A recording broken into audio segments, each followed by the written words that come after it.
Hola, hola, aquí Fernando Raúl con otro video para El Nuevo Estado y continuamos nuestra serie de quién es Juan Ponce de León, donde estamos discutiendo la obra La familia Ponce de León del historiador Álvaro Huerga, que trata efectivamente la biografía del primer conquistador y evangelizador de estas tierras borincanas, Juan Ponce de León. Este es nuestro quinto video, donde vamos a estar hablando respecto a cómo Juan Ponce de León llega a la Española, cómo él cruza el Atlántico de Iberia a la Española y comienza su aventura de conquistador, ¿no? Tenemos que recordar que cuando estamos hablando del Nuevo Mundo, en esta década de los 1490 y la primera del siglo XVI, de los 1500 iniciales, nos estamos refiriendo específicamente a lo que estaba sucediendo en la Española. La Española era esa primera, digamos, no quiero decir metrópolis, porque metrópolis sería Iberia, pero más que nada fue la primera colonia, fue el primer asentamiento significativo dentro de la empresa de la conquista. Podríamos remontarnos al Fuerte de la Natividad como primerizo, ¿no? Pero el Fuerte de la Natividad fue un campamento más que cualquier otra cosa, pero estamos hablando del establecimiento de Isabel y subsiguientemente de Santo Domingo, donde se va a crear el cabildo que va a regir por muchos años estas partes del imperio, ¿no? Y Juan Ponce de León tuvo que hacer ese viaje, ¿no? Inevitablemente. La pregunta es cómo lo hizo, cuándo lo hizo, ¿no?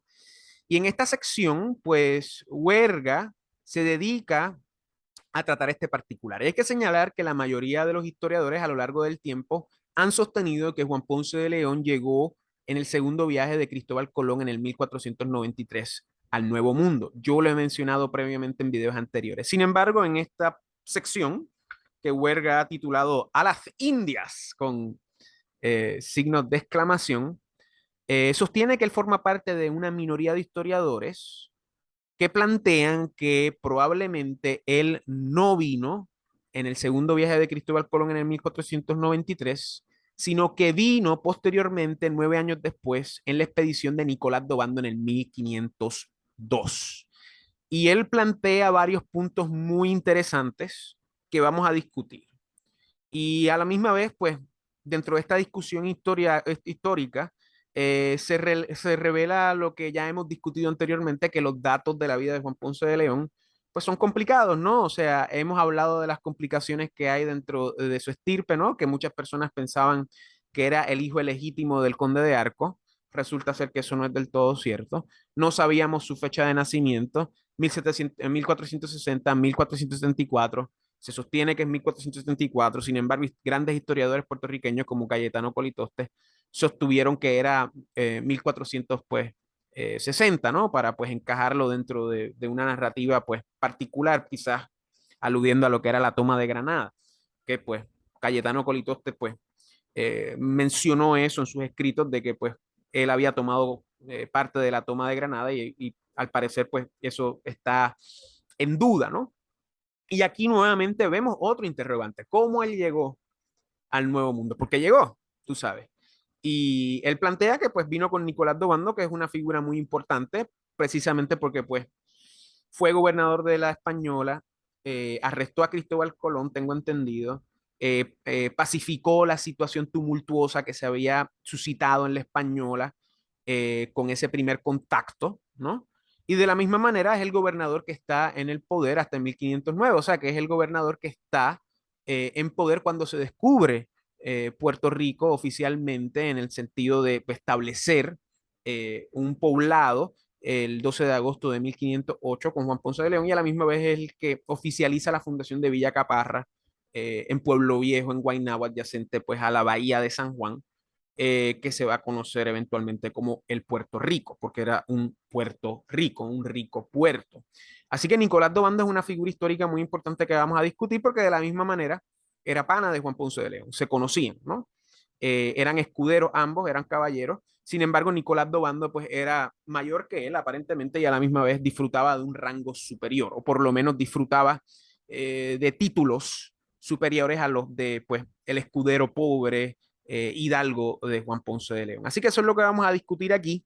Los puntos de huelga son bien interesantes. Así que vamos rápidamente a compartir la pantalla para hablar de lo primero, ¿no? Que es el viaje de Colón, el segundo, ¿no? más allá de que si Juan Ponce de León llegó o no llegó en el segundo viaje de Colón, lo importante del segundo viaje de Colón para nosotros es que fue el viaje que la historia retrata como el viaje en el cual se descubre oficialmente la isla de Berenque, ¿no? La isla de Borinque. Yo he escuchado historiadores decir de que la isla de Borinquen se había descubierto inicialmente en el primer viaje como parte de una expedición de uno de los ñañes, o uno de los ñañes Pinzón, si no me equivoco, eh, pero que fue básicamente una expedición expedita, ¿no?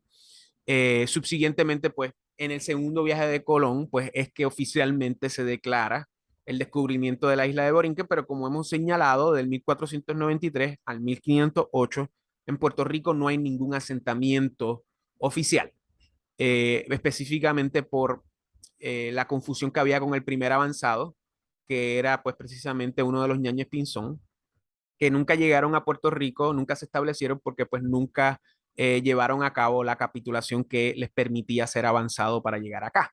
Y no es hasta después que Juan Ponce de León aprovecha, ya siendo capitán de Salva León de Higüey, que toma o riendas en el asunto y pues se mueve para ser avanzado y eventualmente llega a Puerto Rico en el 1508.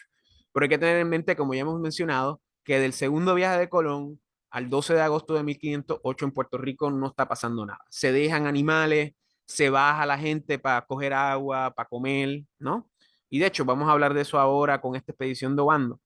Así que vamos a hablar del segundo viaje, ¿no? Para entender la importancia de este momento histórico, de este hito para nuestra historia, ¿no? Y dice aquí rápidamente en Wikipedia, el segundo viaje de Cristóbal Colón salió del puerto de Cádiz el 25 de septiembre de 1493 en Andalucía y regresó a Cádiz el 4 de junio de 1496. O sea, estamos hablando de que esto fue un viaje de casi 3 años. ¿Okay? Fue una expedición transoceánica, obviamente a través del Atlántico, hacia el continente americano, tierra encontrada por Cristóbal Colón en su primer viaje de 1492. En ella comenzó la colonización española de la isla del Español, oficialmente hoy conocida como la República Dominicana. Se pacificó a los indígenas taínos de la isla y además se llevó a cabo el descubrimiento de diversas islas, entre ellas las de Jamaica y de Puerto Rico.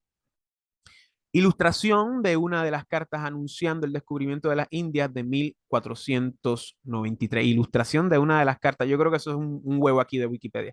En 1493 regresó a la península ibérica la primera expedición capitaneada por Cristóbal Colón que anunció el descubrimiento de las nuevas islas hacia las Indias, de las nuevas islas hacia las Indias. Se está refiriendo al regreso del primer viaje.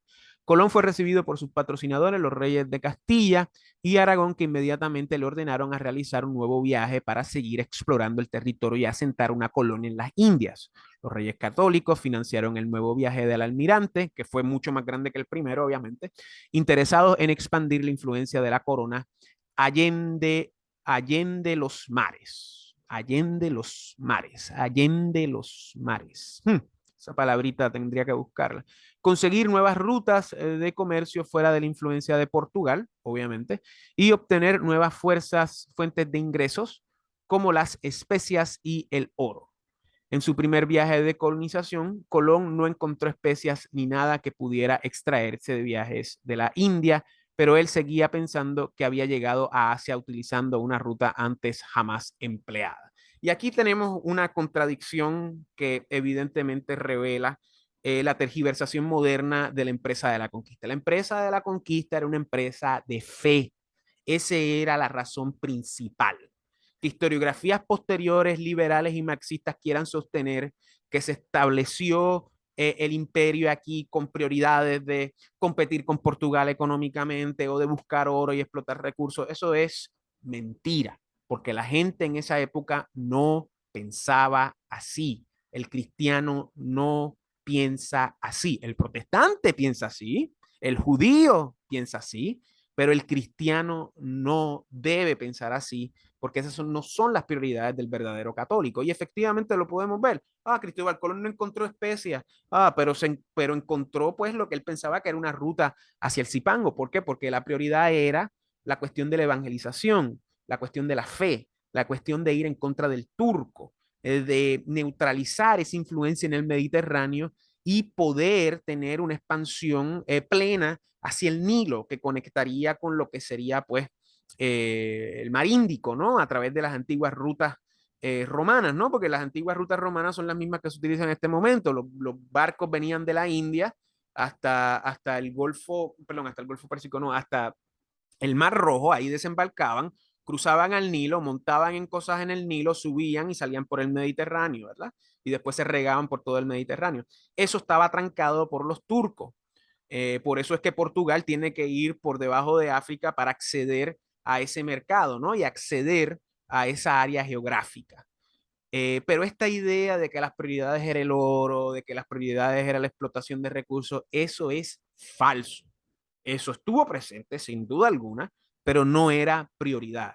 La prioridad era la conquista, la conversión, la evangelización y agrandar la esfera de influencia de la cristiandad a través del proyecto hispánico de los reyes católicos en este momento. ¿Ok? Y luego está hablando de otras cosas aquí. Me gustaría hablar más del viaje per se, pero vamos a seguir leyendo, ¿no? Lo que encontró fue oro, ya que en la isla del Español el cacique Guacanagari le había entregado un cofre de oro a cambio de que los protegiera de los indios caníbales y del líder indígena Caunabo. Colón había Colón sabía que en esa isla había oro, no solo por la caja, sino por los pequeños adornos que había visto a muchos indígenas durante el viaje. Estos le habían ido llevando isla por isla, asegurándole que había yacimientos de oro realmente cerca. Nuevamente, abundando en cosas superfluas y secundarias a lo que era la empresa de la conquista. Aparte de las fuentes de oro, que nuevamente seguimos hablando de oro, no estamos hablando de bautismo, no estamos hablando de conversiones, no estamos hablando de las primeras familias, no estamos hablando de la asentación de la fe, sencillamente lo estamos viendo desde una perspectiva materialista, histórica, atea. El virus que literalmente envenena toda la historiografía liberal puertorriqueña. Colón contaba con toda suerte de reconocimientos sobre el Nuevo Mundo, pactados previamente en viaje en las capitulaciones de Santa Fe, el cual pues Diego Colón va a utilizar después en las Cortes, ¿no? Para pues lograr su poder aquí en el Nuevo Mundo. Sobre la base de este texto, Colón era gobernador de todos los territorios que descubriera con el título de virrey y almirante de la mar Océana y tenía derecho a recibir al menos una décima parte de las riquezas de las empresas que emprendiera, el diezmo. Y como vamos a ver, pues esto fue así hasta 1502 que pues las cosas salen de control y la corona tiene que enviar a Nicolás de Obando para apaciguar la situación en la isla. Pero Colón no solamente tenía intención de regresar por el oro, ya que él ya había hecho sus planes de conquista y colonización. Antes de partir de las Indias en su primer viaje, dejó un fuerte de madera en la isla de Española con 40 hombres, el fuerte de la Natividad. Este campamento tendría que ser la base a una nueva colonia en el Nuevo Mundo y cumplir además la función de defender el cacique Guacanagari de los caníbales de Coanabo. Como pueden ver, los taínos ya tenían sus propios problemas y sus propias guerras, específicamente en la española. Esta fuente fue llamado Natividad. Este fuerte fue llamado Natividad, donde pues lamentablemente fue destruido cuando llegaron en el segundo viaje. El Papa Alejandro VI, que es muy importante en este periodo, ya que él es el que crea las bulas alejandrinas, antiguo aliado de Isabel y Fernando, en su lucha por el trono castellano, había otorgado las bulas alejandrinas entre el 3 de mayo y el 26 de septiembre de 1493, anterior al Tratado de Tordesillas, que es el que divide entre Portugal y España, del 7 de junio de 1494, que daba a Castilla el control de todos los nuevos territorios conquistados para su colonización y evangelización, blindándolos de las aspiraciones de Portugal. Mucha gente, cuando hablamos del Tratado de Tordesillas, sabemos la línea, ¿no? Y por eso es que la gente entiende que pues Brasil es Brasil, ¿no? De por qué Brasil se volvió portugués y no español. Pero más allá de eso, que mucha gente a veces se le escapa, el Tratado de Tordesillas también incluía África.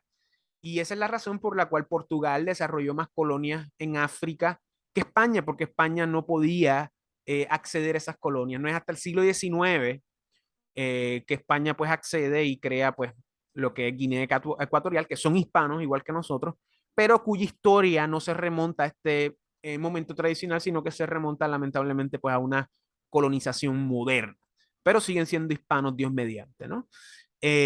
Así que nada, vamos a seguir leyendo porque me gustaría hablar más del segundo viaje porque tiene que ver con Puerto Rico, ¿no? Los antecedentes, los preparativos y el desarrollo. Yo creo que lo podemos leer todo porque esto es muy rico y a la misma vez pues nos enseña de cómo fue esa empresa que pues oficializó el descubrimiento de nuestras tierras, ¿no? En el 1493 regresó a la península ibérica la primera expedición capitaneada por Cristóbal Colón que anunció el descubrimiento de nuevas islas hacia las Indias, de nuevas islas hacia las Indias. Colón fue recibido por sus patrocinadores, los reyes católicos, que inmediatamente le ordenaron realizar un nuevo viaje para seguir explorando el territorio y asentar una colonia en las Indias. Es el segundo viaje de Colón. Los reyes católicos fueron financiados los reyes católicos financiaron el nuevo viaje del almirante, interesados en expandir la influencia de la corona allende los mares, conseguir nuevas rutas de comercio fuera de la influencia de Portugal y obtener nuevas fuentes de ingresos, como las especias y el oro. En su primer viaje de colonización, Colón no encontró especias ni nada que pudiera extraerse de viajes a las Indias, pero él seguía pensando que había llegado a Asia utilizando una ruta antes jamás empleada. Estamos repitiendo exactamente lo que decía el primer párrafo. Lo que Colón sí encontró fue oro, ya que en la isla de la Española estamos repitiendo lo mismo otra vez. Aparte de las fuentes de oro que obtener, Colón contaba con toda la suerte de reconocimiento sobre el Nuevo Mundo, pactados previamente viajes de capitulaciones de Santa Fe, esto ya lo discutimos, pero Colón no solamente tenía intención de regresar por el oro, ya que había, ok, todo esto ya lo leímos, literalmente hicieron un copy-paste, muchas gracias. Ahora bien, preparativo. Para su siguiente viaje, Colón contó con muchos y mejores medios que en el anterior. Esto es muy cierto, en el primer viaje únicamente habían 3 embarcaciones, en este segundo viaje habían muchas más, como vamos a ver.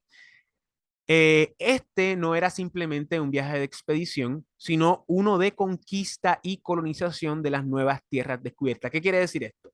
Que esto no era meramente un first contact, esto era más la idea de que, ok, vamos a montar tienda, vamos a sentarnos y vamos a realmente crear, edificar, ¿no? Y construir lo necesario para colonizar estas tierras, para sembrarlas, para expandir la cristiandad dentro de estas tierras. Colón estaría al mando de una flota de 17 barcos, 5 naos, 12 carabelas y con una tripulación de 1.500, 1.700 o 2.000 hombres, que es un montón. Entre los personajes que financiaron la expedición se encuentra Pedro Portocarrero, que prestó a su primo, el rey Fernando el Católico, 2 cuentas, 2 millones de maravedíes para financiar los gastos del viaje. Recordemos, estas expediciones no salen de la nada, estas cosas se tienen que costear, ¿verdad? Porque más allá de ser expediciones militares, que en cierta medida lo son expediciones que requieren de capital para pues lograr hacer lo que hay que hacer materialmente para construir lo que eventualmente pues van a ser poblados, villas y hasta eventualmente ciudades. En la tripulación iba Fray Bernardo Boyle, un reputado clérigo de la corte acompañado de un grupo de frailes franciscanos.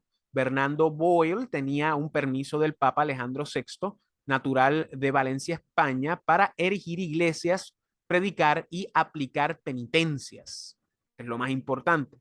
Además, se encontraba el jefe militar de la expedición, Pedro de Magarit, que se convertiría en un famoso conquistador, Ramón Pané, que se convertiría en el primer etnógrafo de América, Juan Ponce de León, como hemos mencionado aquí, esto es lo que sostienen la mayoría de los historiadores, pero como vamos a ver, es probable de que no estuve en este viaje, pero no sabemos a ciencia cierta.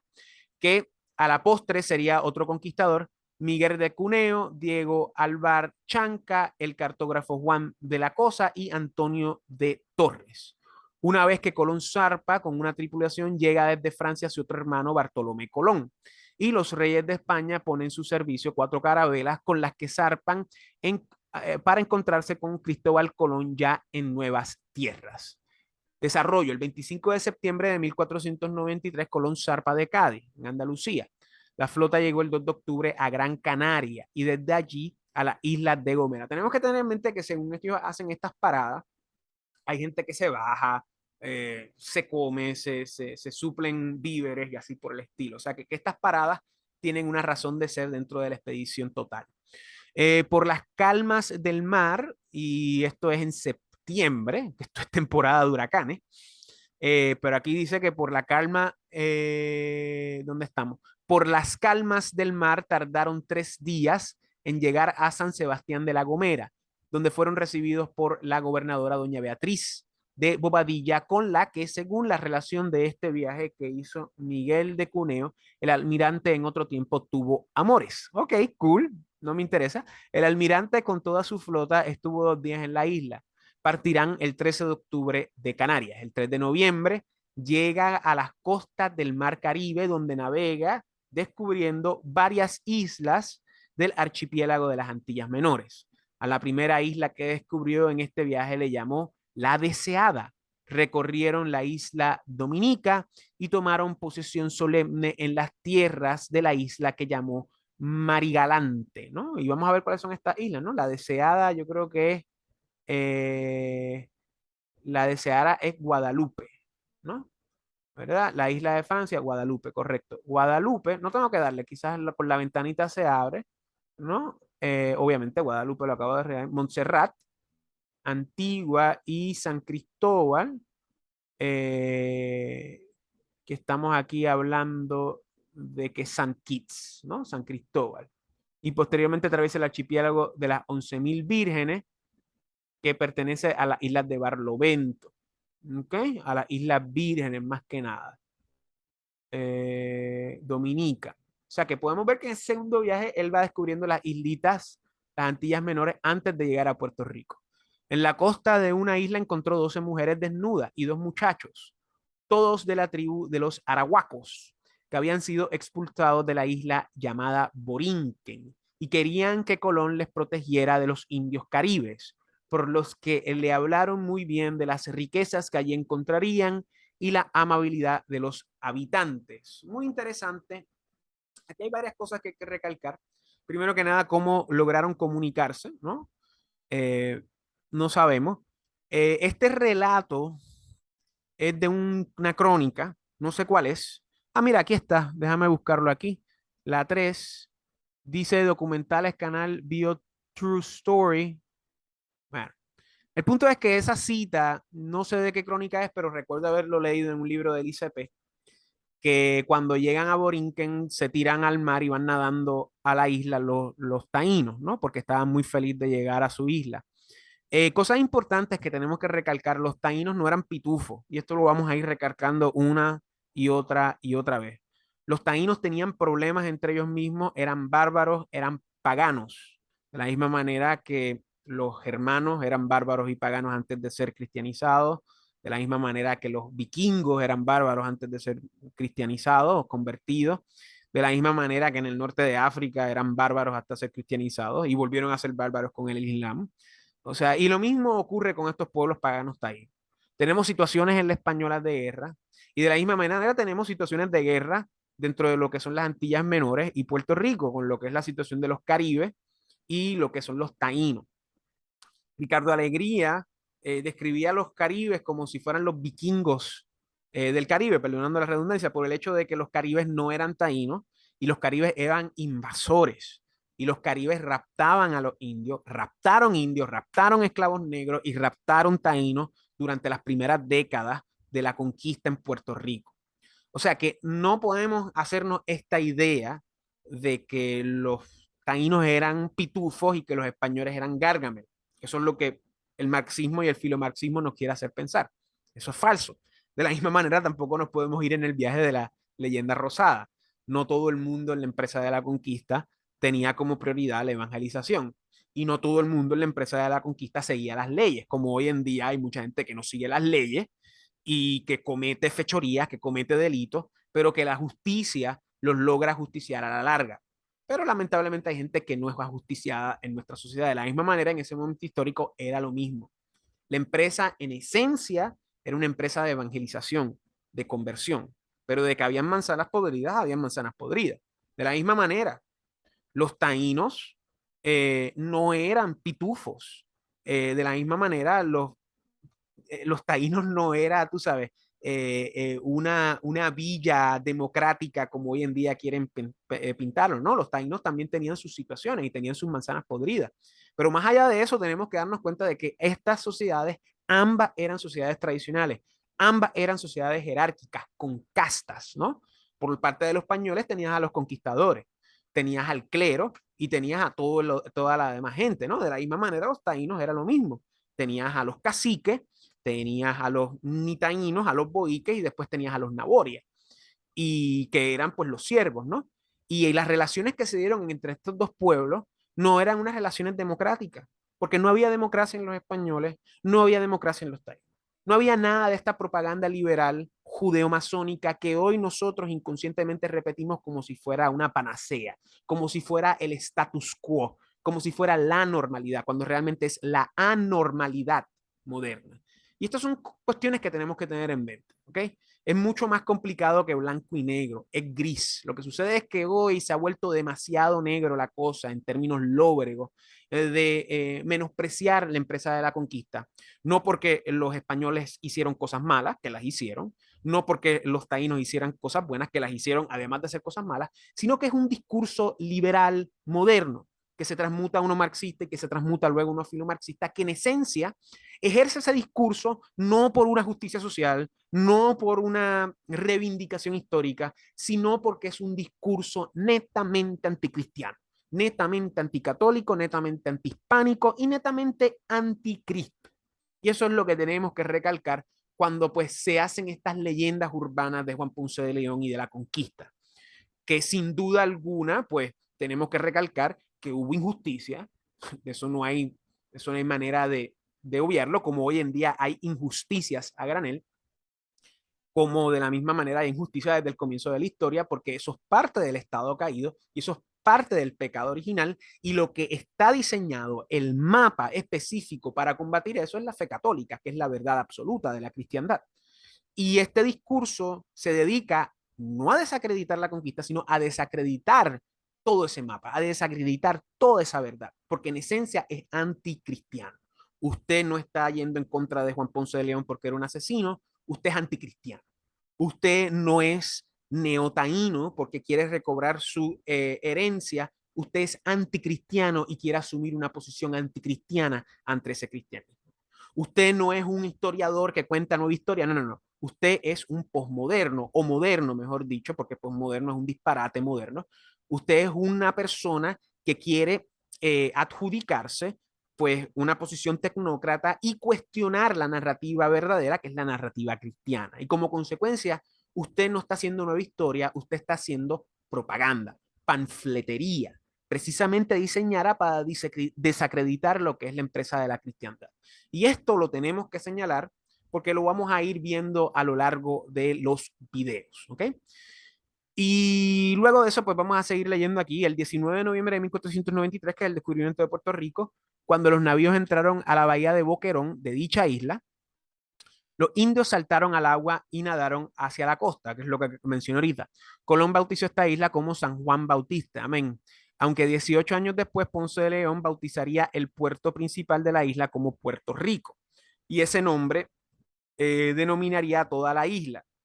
En un desembarco en la cercana isla de Santa Cruz, en las Islas Vírgenes, San Croix, la expedición vivió una dura pelea contra indios caribes, de la que salieron victoriosos pese a la braveza de los indios, nuevamente ilustrando lo que estaba mencionando, que los caribes eran belicosos y no eran como los taínos, que eran más amigables a toda la situación española, ¿no?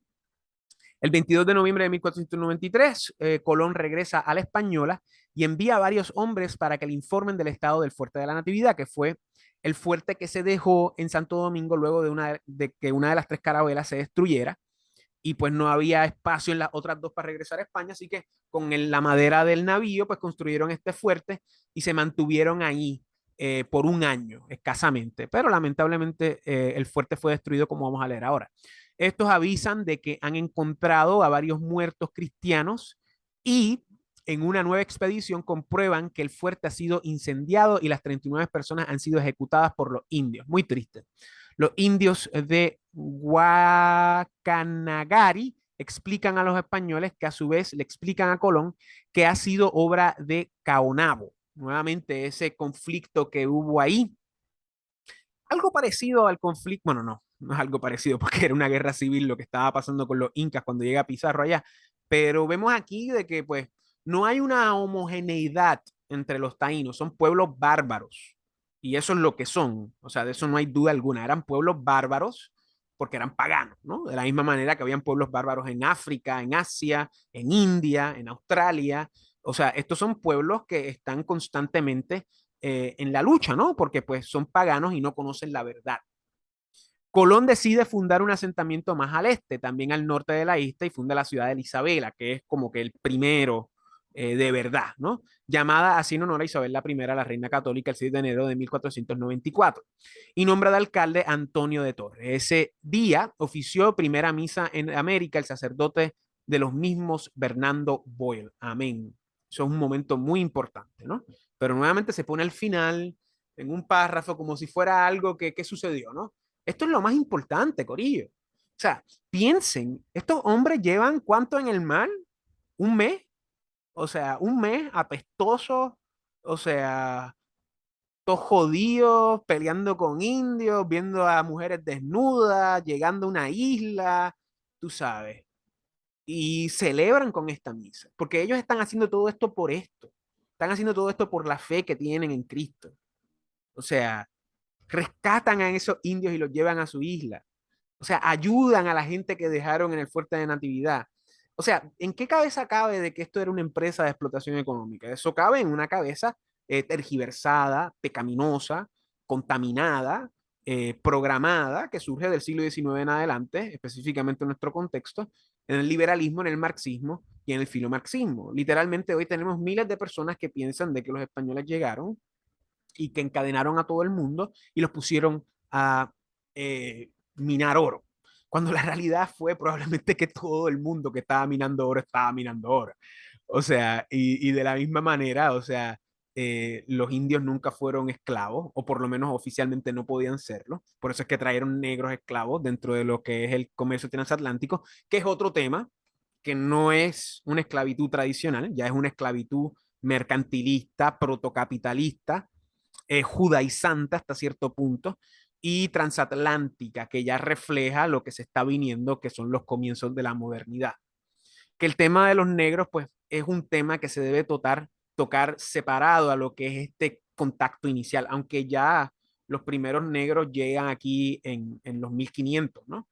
La primera década de los 1500 y creo que a Puerto Rico empiezan a llegar ya en los 1510, pero no, tú sabes, en cantidades industriales, sino como personas para trabajar dentro de lo que era lo necesario, ¿verdad? No era esta idea de explotación y de, tú sabes, empresas capitalistas de tener un montón de esclavos para explotar la tierra, como eventualmente se van a hacer en otros contraimperios, como es el caso británico, o es el caso más específico de Francia, en la parte occidental de la isla de la Española, que va a suscitar el problema de Haití, que es un problema que hoy en día todavía prevalece en el Caribe, ¿no? Un país que es un desastre, es un caos total precisamente a la crisis del mundo moderno. ¿Okay? Y seguimos leyendo aquí que celebraron la misa y dice, a mediados de febrero Colón manda a Torres, que es el alcalde de Isabela, con una flota de 12 barcos a España, con una misiva para los reyes católicos, pidiendo que se paguen los sueldos de muchos marineros que no habían recibido y que se les envíe comida.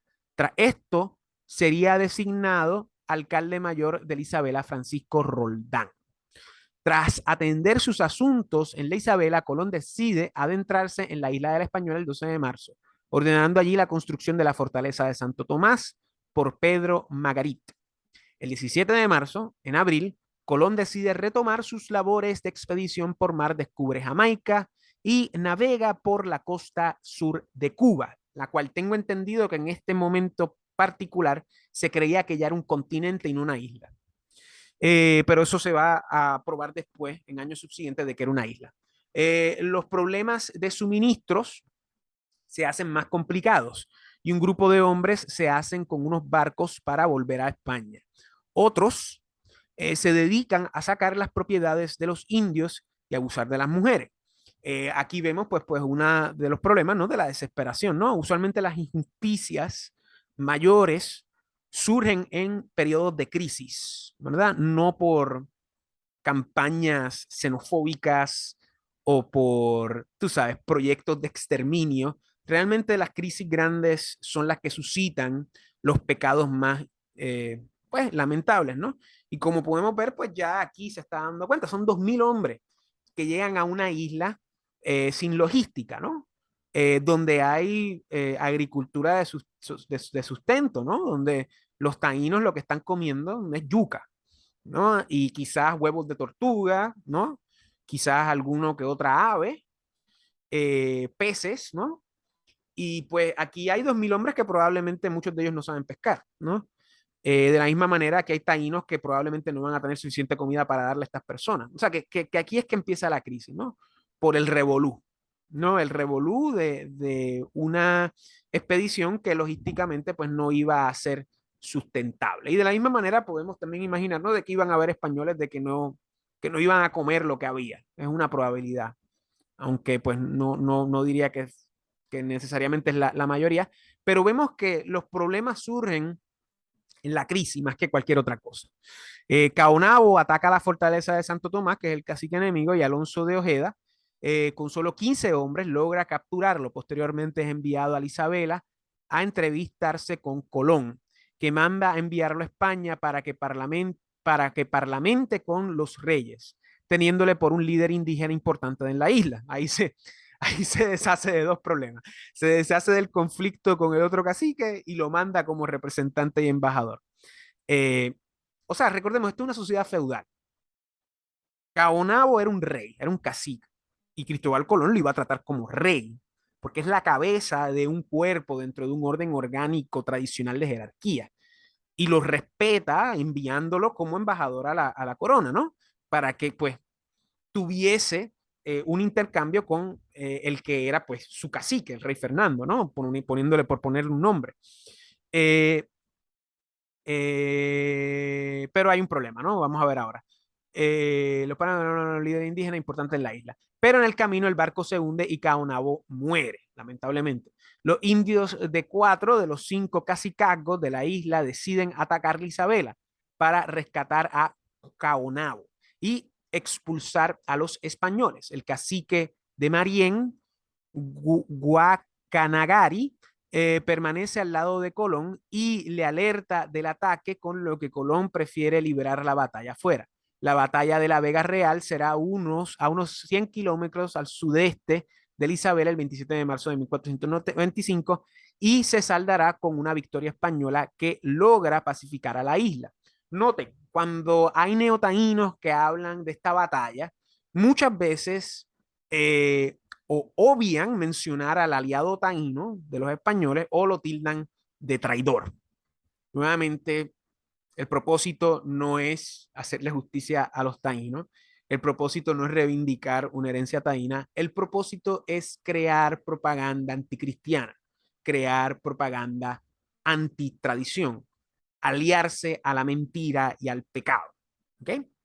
Luego tenemos aquí, como pueden ver, esto es una gran experiencia, este es una gran aventura, este segundo viaje, del 14 al 15 de septiembre de 1494, encontrándose Colón en la isla de la Española, observará un eclipse lunar comparando sus horas del comienzo y fin con las registradas en las observaciones de Cádiz y Sao Vicente, Portugal. De dichos cálculos dedujo definitivamente la esfericidad de la Tierra ya descrita por el científico clásico Ptolomeo. Ok, esto no sé por qué están metiendo hasta aquí.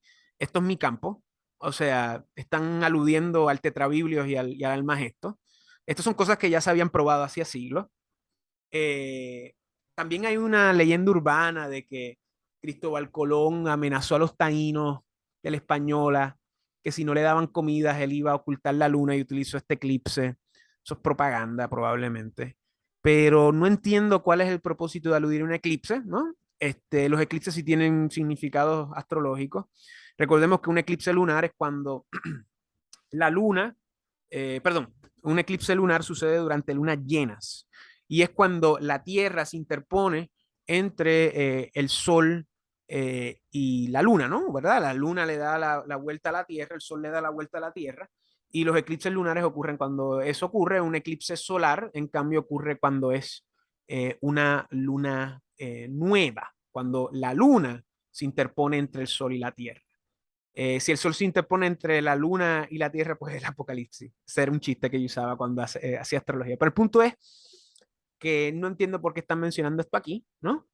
Astrológicamente podría, que estoy seguro que ya gente ha mencionado esto anteriormente en literatura astrológica, pero no entiendo por qué están mencionando a Ptolomeo, porque pues esto ya se había aprobado hace tiempo. A finales de 1494 regresa Antonio de Torres a la Isabela con una flota de 4 carabelas con refuerzos, el que habían mandado a España. Las carabelas regresan a España el 24 de febrero de 1495 con un cargamento de 400 esclavos indios, que probablemente eran los que habían, pues, los que habían vencido en esa batalla de la Vega. En octubre de 1495, los reyes envían una flota de 4 carabelas en las que viene Juan Aguado a investigar sobre los dotes de Colón como gobernante para informar a los reyes. Ya se estaban sospechando de que, mira, que hay unos problemas. Este tipo es un explorador, este tipo es un mercader, este tipo no es ibérico, no es español de vieja sangre. O sea, esto es un extranjero. Y esto es bien importante de notarlo con lo que es Cristóbal Colón y Diego Colón. Cristóbal Colón y Diego Colón son extranjeros, o por lo menos Cristóbal Colón lo es. Nicolás Dobando, todos los que van a ser sacerdotes, a excepción, vamos a sacar a Fray Bartolomé de las Casas ahí, porque pues Fray Bartolomé de las Casas, con su breve historia de las Indias, pues va a ser pues un panfleto para enemigos de la corona. Pero el punto es que la mayoría de la gente que venía aquí eran españoles, ¿no? Más allá de que hayan sido ladrones o lo que sea, eran cristianos, ¿no? Eran cristianos, esta idea de que eran ladrones a veces se explota un poco, ¿no? Porque los que eran cabecillas definitivamente no eran ladrones, o sea, eran hidalgos o eran personas de la aristocracia y eso eran los que ponían el orden, ¿no? Y como consecuencia eran personas del viejo orden de las aristocracias y el clero. O sea, que eran hombres que eran virtuosos, que tenían la fe de Cristo y su prioridad era la expansión de la cristiandad y la lucha contra el impío, la lucha contra el pagano, la lucha contra el saraceno, siguiendo esa tradición de la reconquista de siglos hasta ese momento que se acababa de acabar. Y Diego Colón y Cristóbal Colón, pues no vienen de ese entorno, ¿no? O sea, la estirpe de Cristóbal Colón todavía no se sabe si era italiano, si era griego, ¿no? Pero el punto es que católico español no era. Y como consecuencia ya vemos la introducción de elementos foráneos que van pues a alterar esa empresa de la conquista con esas malas manzanas que mencionamos y eso hay que señalarlo, ¿no? Y después vemos aquí, el 10 de marzo de 1496, Colón parte de regreso a España en una flota de 2 embarcaciones, la Niña y la India, siendo este último el primer barco europeo construido en América. El 11 de junio regresará a Cádiz, ¿no? Y en el regreso de Colón, el 12 de junio de 1496, los reyes fechan una carta pidiendo a Colón que cuando llegue a España se dirija a la corte, que se encontraba en Burgos.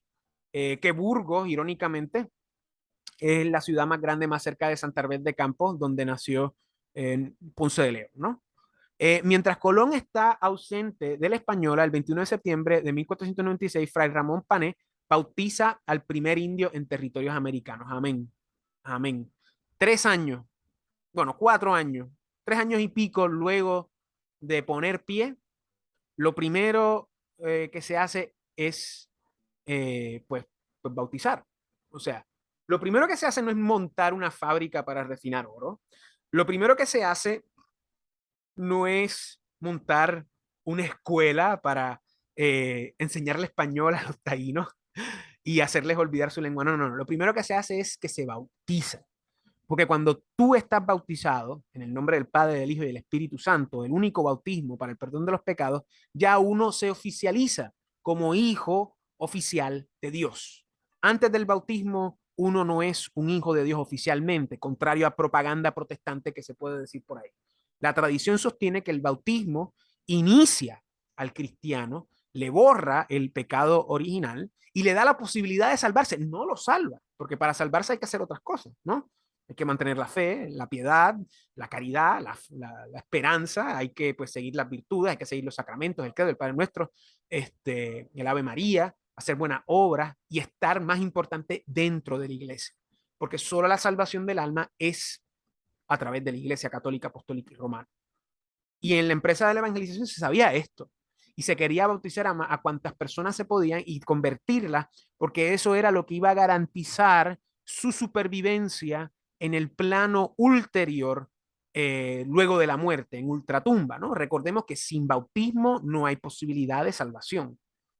Y hasta los niños pequeños que no se bauticen, lamentablemente, no pueden entrar al cielo, meramente van, pues, algunos dicen al purgatorio, ¿no? O al limbo, más que nada, disculpen, no al purgatorio, al limbo, a lo que se conoce como el seno de Abraham, que es el VIP del infierno. Y eso aplica a todo el mundo. Todos los paganos que no sean bautizados no pueden entrar al cielo. Esa es la tradición. Hay un concepto, pues, de bautismo de sangre, y hay otro que es otro tipo de bautismo, que es el bautismo, pues, que es a través de la fe y del fervor, ¿no? Pero pues esas son discusiones teológicas que estamos aparte del bautismo de sangre, que es el martirio, pues sí es un bautismo.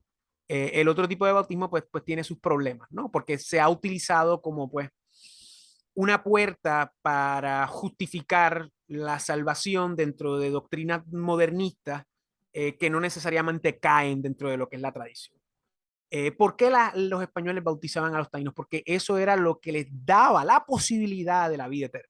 Y eso era lo más importante. Y eso fue lo primero que hicieron. Y recordemos que el primer bautismo fue en 1496, como sostienen aquí. Seguramente hubo bautismos anteriores, de eso no tengo duda, ¿no? Pero quizás pues este fue el primer oficial grande y de seguro pues eran taínos, de nobleza. Tenemos que recordar que también cuando Juan Ponce de León llegó a Borinquen, bautizó en el Guaitiao a la mamá, de Agüeybaná I el Grande. De la misma manera, el bautismo ya pues demuestra, ese ímpetu evangelizador, ¿no? Ese deseo, de realmente hacer estas tierras parte de la cristiandad, no meramente ser colonias para explotar, no meramente ser pues sitios de esclavos como algunos quieren hacerlo, ver, pesimista y satánicamente, o sea, no. La idea era la conversión, la cristiandad, la empresa de fe, y eso hay que recalcar. En junio de 1497 los reyes confirman a Colón sus privilegios y títulos y le expiden instrucciones para un tercer viaje, que no vamos a hablar de él porque pues eso ulterior. El 22 de febrero de 1498, Colón instituye un mayorazgo a favor de su hijo Diego Colón, no confundir con su hermano también Diego Colón, el cual era hijo de su mujer, Felipa Moniz. Posteriormente, ordena la creación de un fondo en el Banco de San Giorgio de Génova. O sea, está yendo a un banco en Génova, ya eso son malas noticias, en beneficio de sus parientes y paisanos, sin mencionar a su amante Beatriz Enríquez de Arana. Y ese fue el segundo viaje de Colón, donde se oficializa el descubrimiento de Puerto Rico, ¿no? Y como mencionamos, se cree que Juan Ponce de León llegó en este viaje a la Española. Sin embargo, Huerga en la obra sostiene que no. Él sostiene que Juan Ponce de León llega en el 1502 con Nicolás d'Obando, que es este hombre que vamos a ver aquí, un contemporáneo de Ponce de León, y a la misma vez el que regresa en el 1502 a la Española y arresta a, Cristóbal Colón porque pues las cosas se salen de control. Hay una revuelta en la Española, hay gente que se molesta con Cristóbal Colón y efectivamente pues tiene que ver con estas ideas, ¿no? Los colones tenían como prioridad la explotación, ¿ok? Diego Colón más que nada, posteriormente.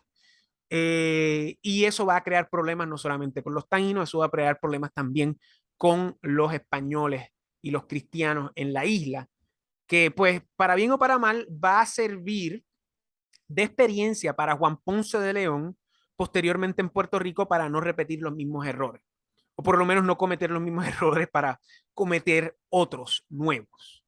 Y Nicolás d'Obando es una figura muy importante, del cual debemos leer, ¿no? Nicolás d'Obando, específicamente 1451-1460 en Sevilla, o sea que era mayor que Ponce de León, Fue gobernador y administrador de la colonia de la Española desde el 15 de abril de 1502 hasta el 10 de julio de 1509.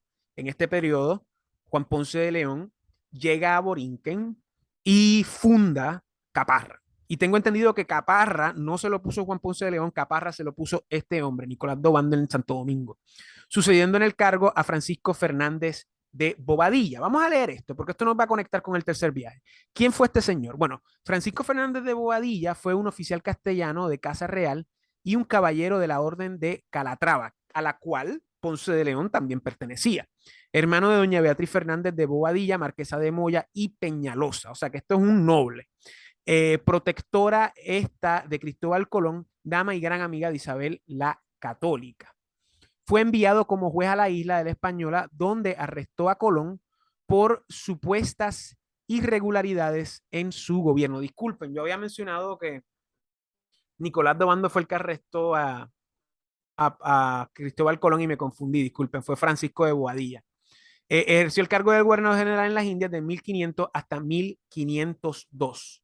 Falleció en el mar cuando una tempestad destruyó su barco donde navegaba. Descanse en paz.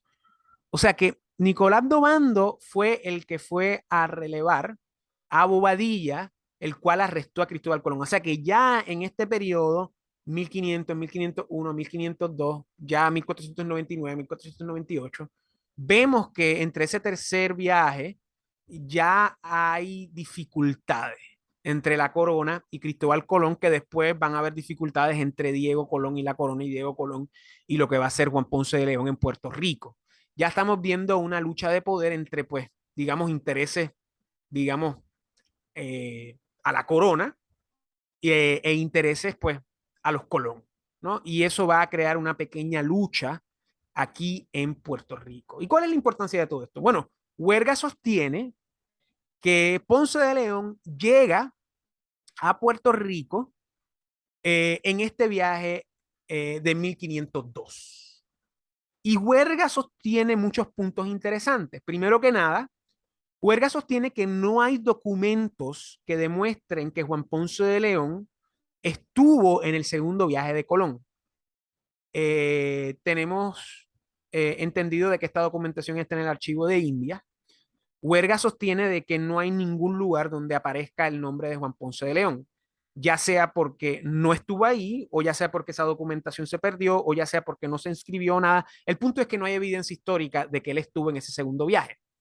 Lo que sucede es, ¿verdad? Si no hay evidencia, ¿de dónde sale esta idea? Bueno, lo que sucede es que Oviedo, en su historia de las Indias, que ya hablamos de él anteriormente, menciona que efectivamente Juan Ponce de León estuvo en ese segundo viaje, citando que Juan Ponce de León, el cual yo conocí muy bien y es uno de los que pasaron con el almirante primero, don Cristóbal Colón, en el segundo viaje que hizo a estas Indias, específicamente en el 1493, Sierra Cita. Y eso es lo que se ha utilizado a lo largo del tiempo para justificar que Juan Ponce de León llegó en el segundo viaje. Murga, que es el que trató la biografía de él en una manera más significativa. Recordemos que Murga es como que el primero que realmente trata la biografía de Ponce de León y lo hace en los 1950. Y él repite este hecho de Oviedo. Sin embargo, Huerga, que digamos que es el que pues lleva la biografía de Ponce de León a lo que es ahora, que nuevamente, como mencionamos en el primer video, este es el documento o digamos el libro que más tiene información de la biografía de Ponce de León y de lo que poco se sabe de él y lo que se ha conjeturado. Huerga dice que es probable que él no vino en ese viaje y que sencillamente Oviedo escribió esto como Oviedo escribió otras cosas que no son verídicas, ¿no? Y hay que señalarlo, ¿no? Primero que nada, no hay documentación al respecto. De hecho, él habla de que Murga en su biografía se topó con un hombre de nombre Ángel Ortega, creo que es, ¿no? Déjame ver. Consigna. No, esta no es, perdón, Nico, no es Ángel Ortega, disculpen. Él sostiene que, eh, que él se encontró que Cipriano Utrera, con el que coincidió en Sevilla, le dijo que no había encontrado en el archivo de las Indias ningún documento que atestiguase la presencia de Ponce de León en la española antes de 1504. ¿Ok?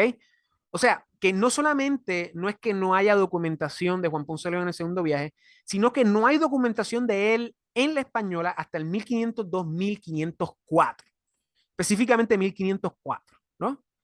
O sea, que lo que dice Huerga es que Ponce de León llega en el 1502 y no hay récord de él hasta el 1504. Es el primer récord que hay de Juan Ponce de León en el Nuevo Mundo. O sea, que si él llegó en el 1493 y no hay récord de él hasta el 1504, entonces, ¿por qué? ¿No? Porque no hizo nada, no era muy extraño, ¿no? Porque un hidalgo no va a pasar desapercibido así, por eso que sí, especialmente un hombre como él que Oviedo conocía. Y que era un hombre de bien, un hombre de fe y todo esto. Pero vemos que Juan Ponce de León no aparece en los documentos del segundo viaje y no aparece en documentos de la española hasta el 1504. Otras cosas que señala Huerga, que es muy interesante, es que, número uno, eh, el segundo viaje de Colón se organizó en Barcelona y Sevilla, o sea, en Andalucía y Cataluña, no en León. Y se supone que Juan Ponce de León sea de Santervat de Campo, por Burgos, ¿no? Esto es una hipótesis, ¿no? O sea, puede que, o sea, Juan Ponce de León nació en Santervat de Campo, pero no necesariamente se tuvo que quedar ahí toda su vida. Recordemos que él era paje de Pedro de Guzmán, que era pana del rey. Puede que Juan Ponce de León haya estado en Barcelona o haya estado en Sevilla o en Cádiz o donde sea. O sea que pues eso hay que tomarlo entre pinzas, ¿no? Entre comillas, ¿no? Y finalmente, que es algo que yo creo que tiene mucha validez, es la edad de Ponce de León. De la misma manera que Ponce de León no pudo haber tomado parte en el 1492 en la toma de Granada porque iba a tener escasamente o 17 o 18 años, en el 1493 Juan Ponce de León iba a tener, en el 1493 Juan Ponce León iba a tener 18 o 19 años. O sea que era bien joven. Eh, Eso quizás no es algo importante, pero el hecho es que nadie se iba a montar en esos barcos. O sea, recordemos, esta idea de que se montaban locos en los barcos, especialmente en los primeros viajes, eso es falso. O sea, eso tenía un proceso y eso tenía pues todo un sistema legal, ¿no? O sea, noten cómo Diego Colón pelea con la corona y gana, que es increíble. Noten también las capitulaciones, ¿no? Noten también los títulos de avanzado. O sea, aquí no se montaba cualquier persona, ok. Juan Ponce de León siendo hidalgo joven se pudo haber montado, pues no sabe. Pero el hecho es que no hay documentación de él en el viaje de Colón y no hay documentación de él en la española hasta el 1504. ¿Y qué sucede? En el 1502 Nicolás Dobando llega a la española. Supuestamente en ese viaje hay dos personas también importantes, que es Pizarro y Bartolomé de las Casas. Me disculpo, creo que mencioné erradamente que Bartolomé de las Casas y Pizarro estuvieron en el segundo viaje de Colón. Me disculpo porque no es correcto, me confundí. Pizarro y Bartolomé de las Casas estuvieron en este viaje de 1502 de Obando. ¿Ok? Y interesantemente, Huerga menciona que el récord de pasajeros se perdió, pero de que hubo gente que, que copió nombres cuando el documento estaba disponible de las personas que estaban en esa expedición, ¿no? Que era una expedición bastante significativa, como vamos a ver. Y entre el récord de pasajeros se encuentran, voy a leer, ¿no? B. Murga, ¿no? Esto es parte de las notas de la biografía de Murga, ¿no? De la primera biografía de Ponce León significativa hecha aquí en Puerto Rico. Y dice, consigna ya la pérdida o extravío del legado 32250, que estaba en la sección de contratación y era el libro de armada en el que se registraban los pasajeros a India. Juan Pérez de Tudela también habla y lamenta que se haya extraviado, que es otro académico, y recurre a los extractos que de ese legajo hizo Ángel Ortega en su obra sobre la Rábida, de Sevilla de 1925. O sea que esos documentos estaban disponibles hasta principios del siglo XX. Sin embargo, por X o Y desaparecieron. Y él dice que en el tomo 2, en la página 309 a 317, el gran investigador copió los nombres y el matalotaje de los franciscanos que pasaron con Obando. Señala también algunos laicos, como Ponce de León, que era laico, ¿no? Que ofrecen peculiar interés para nosotros. ¿Por qué? Porque en esos récords estaba un tal Diego Ponce, físico, es decir, médico, y un tal Alfonso Ponce, cirujano, por el apellido. Y luego Huerga dice, eran naturales de la tierra de Campos, como Juan Ponce de León. O sea, vemos aquí evidencia de que en ese viaje habían Ponces, ¿no? A diferencia en el segundo viaje de Colón, que no tenemos récords, ¿no? Y de Ponce de León. Y tampoco tenemos récords de Ponce de León como capitán de Salva León de Higüey, o por lo menos como conquistador en la Española hasta el 1504. Y curiosamente, pues Huerga termina esta sección hablando de que, pues, en ese viaje que estaba Bartolomé de las Casas, alude a que en ese viaje de Nicolás Dobando se detuvieron en Borinquen, ¿no? Se detuvieron en Borinquen y alude a esta nota, ¿no? Y leo, ¿no? Y es él, quien, o sea, y es él, Bartolomé de las Casas, el autor de Breve Historia de las Indias, que es un texto que se ha usado para hacerle el mal a la corona, ¿no? Por parte de sus enemigos protestantes y judíos. Y es él quien nos da una noticia muy interesante, Bartolomé de las Casas, que se han saltado o han dejado en el olvido. La flota surgió e hizo escala en Borinquen el 12 de abril de 1502, antes de llegar a la Española. Recordemos, el 12 de abril de 1502 es 3 días antes de llegar a la Española, el 15 de abril de 1502, como pueden ver ahí en la entrada de Wikipedia. Y pararon en la isla de Borinquen para aprovisionarse de agua y leña. Los pasajeros bajaron a tierra y charlaron con los borinqueños en insólita amistad. Fue la primera llegada y merced al arribo pudieron echar pie a tierra Bartolomé de las Casas y Juan Ponce de León I. Bartolomé de las Casas es el que reseña la parada de la flota de Obando en Borinquen que aconteció el 12 de abril de 1502. Así que pues, ¿por qué Huerga menciona esto? Bueno, Huerga lo menciona porque pues aquí podemos ver lo que sería en efecto el primer desembarque de Juan Ponce de León en Puerto Rico, previo, o mejor dicho, 6 años previo al desembarque del 12 de agosto de 1508, cuando pues hace contacto con Agüeybaná el Grande, ¿no? Primero, y subsiguientemente pues funda lo que va a ser pues la Villa de Caparra bajo pues la gobernación, si se le puede llamar de esa manera, de Nicolás Dobando en la Española, ¿no? Y después tenemos aquí datos de Nicolás Dobando.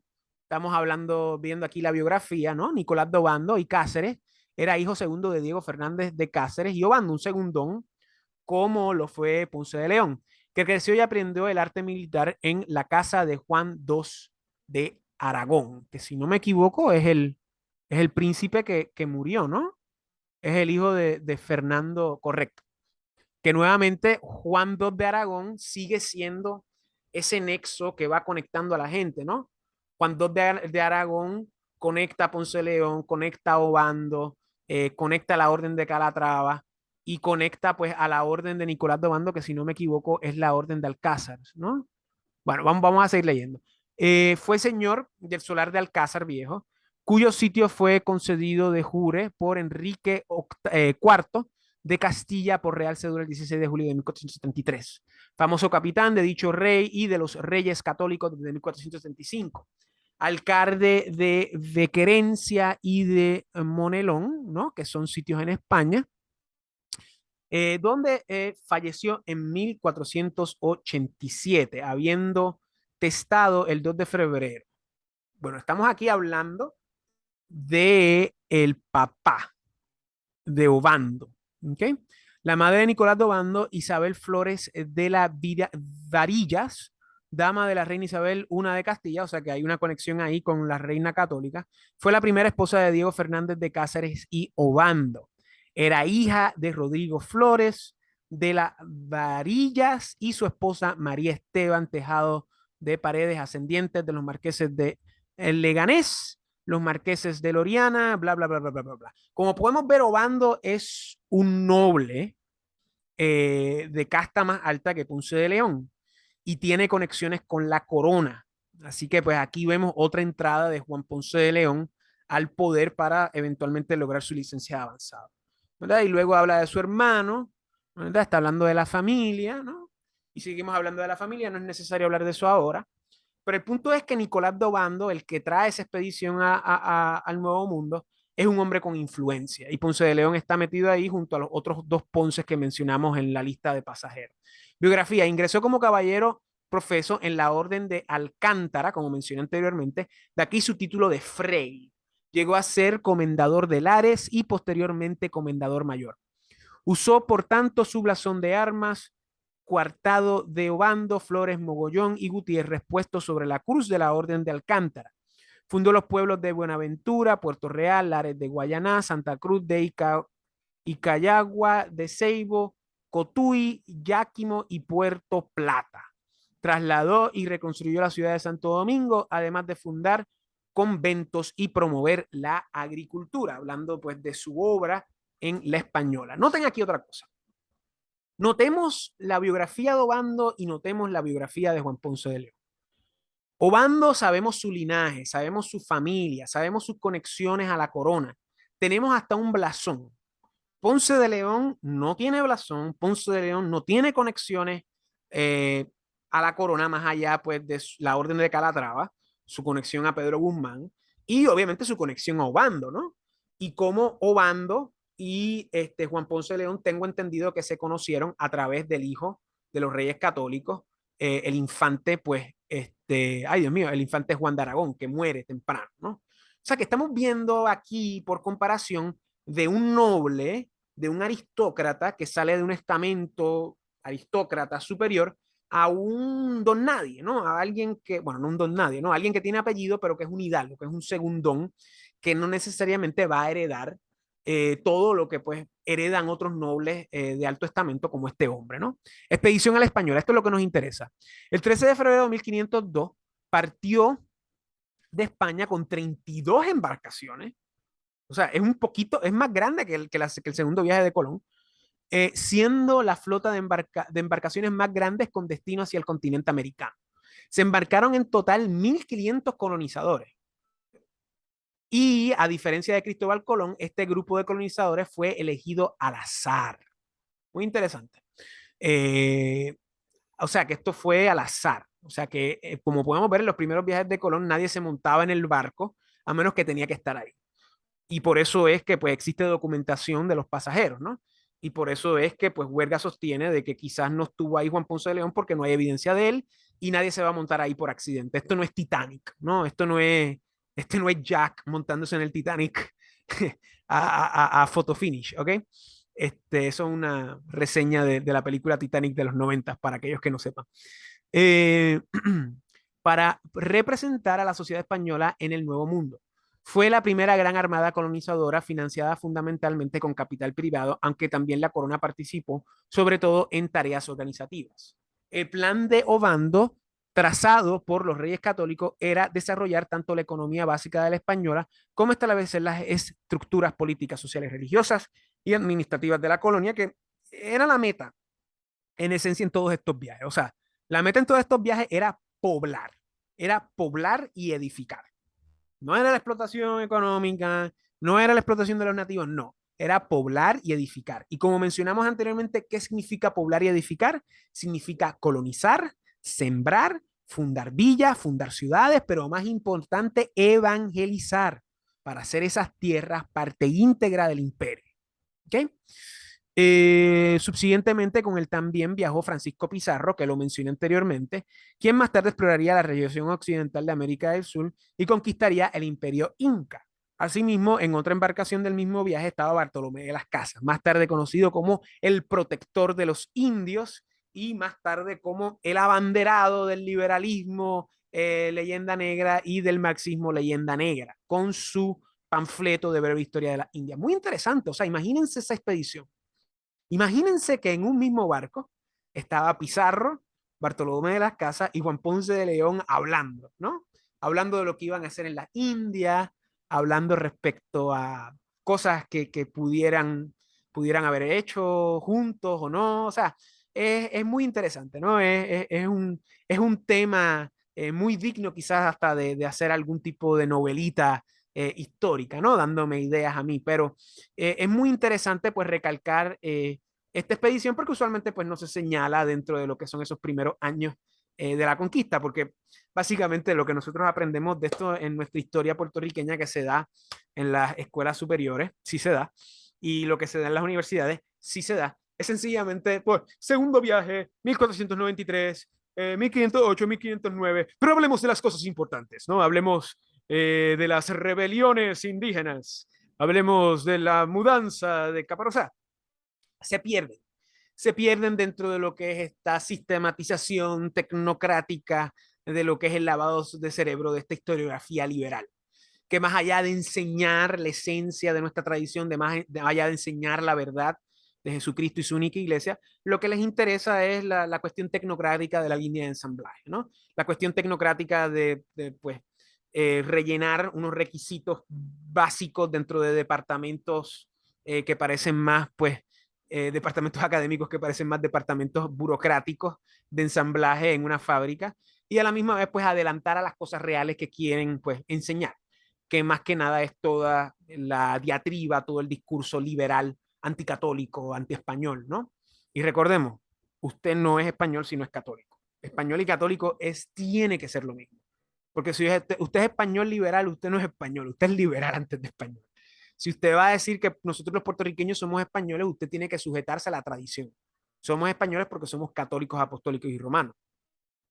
¿Ok? Si usted se sujeta a la cuestión de la hispanidad como un fenómeno o una construcción o un Frankenstein decimonónico liberal, pues usted no es español, usted es liberal, usted es un afrancesado, usted es un iluminado, un iluminista, usted es judeo masónico, y a usted lo que le preocupa más es la idea liberal de la España, más que la idea tradicional de verdad, que es España como brazo derecho de la tierra papal en este momento histórico, ¿no?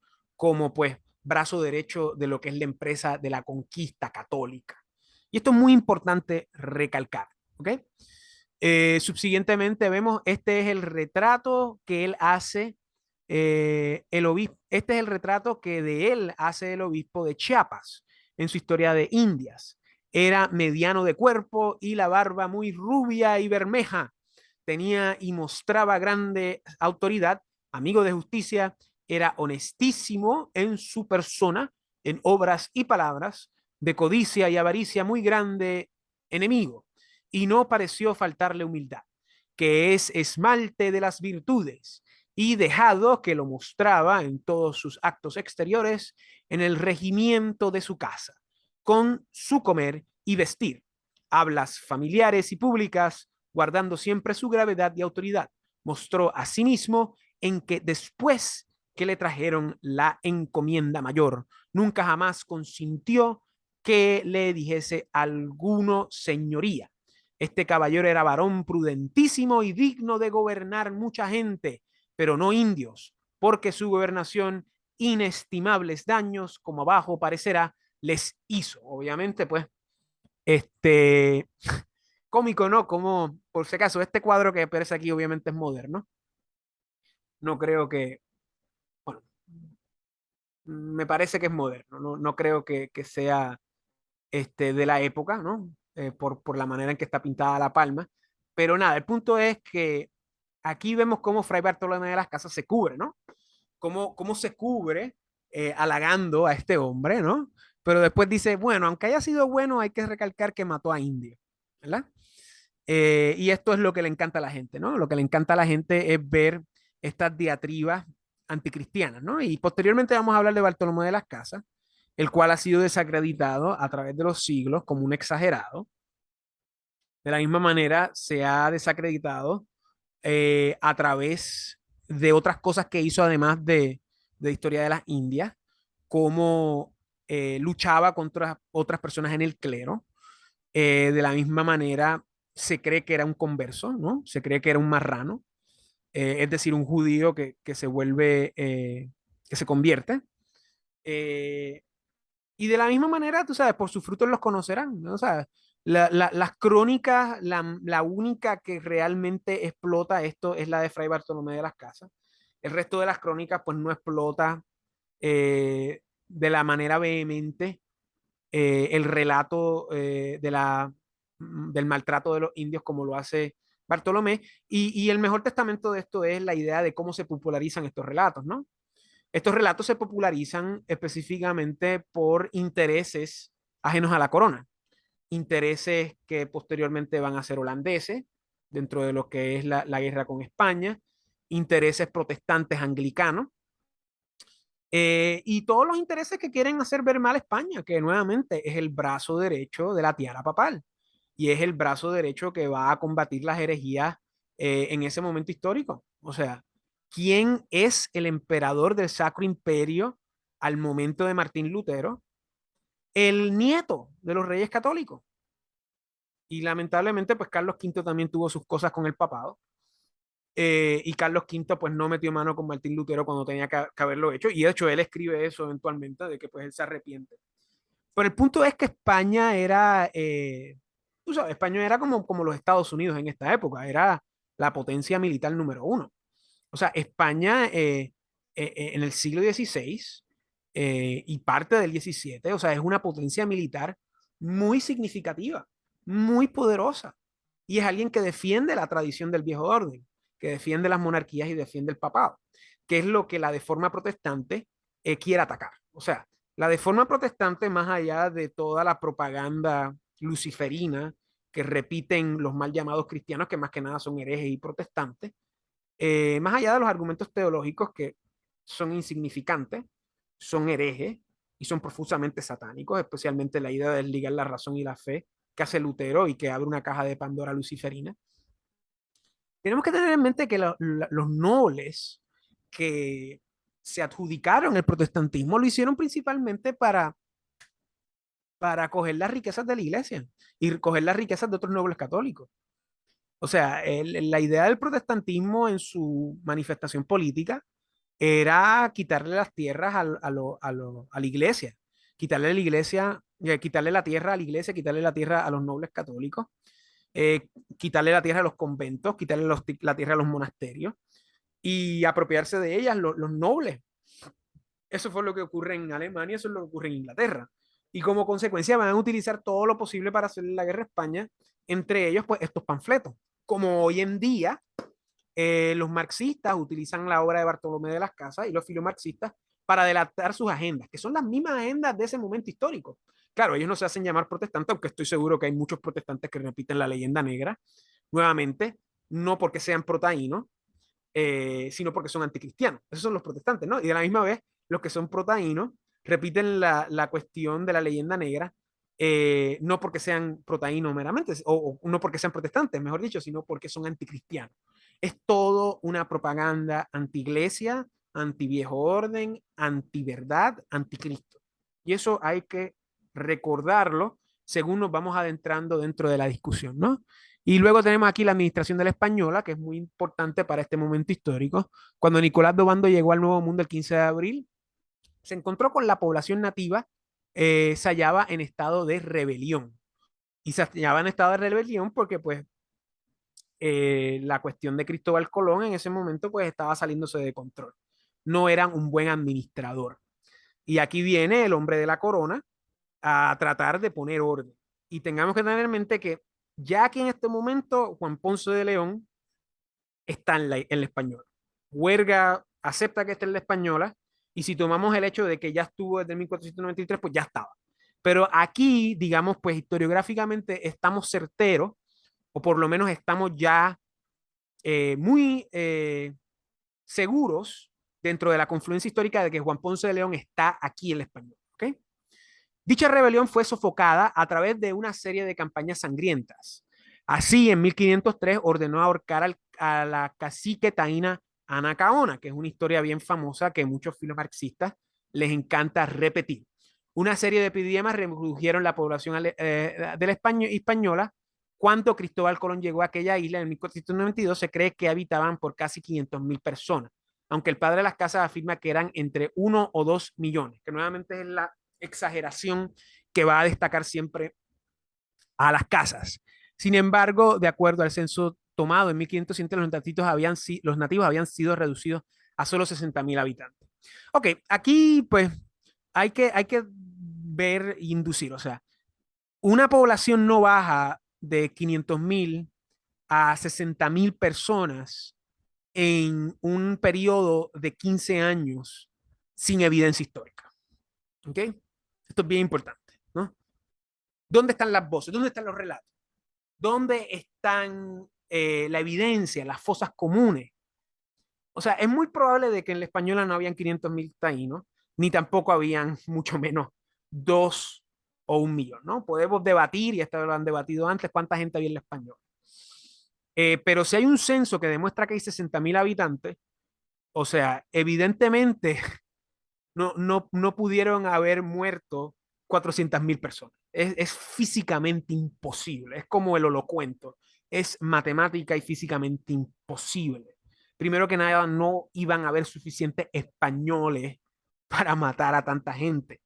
Porque de lo contrario hubieran tenido que estar matando constantemente todos los días sin dormir, sin descansar, sin comer.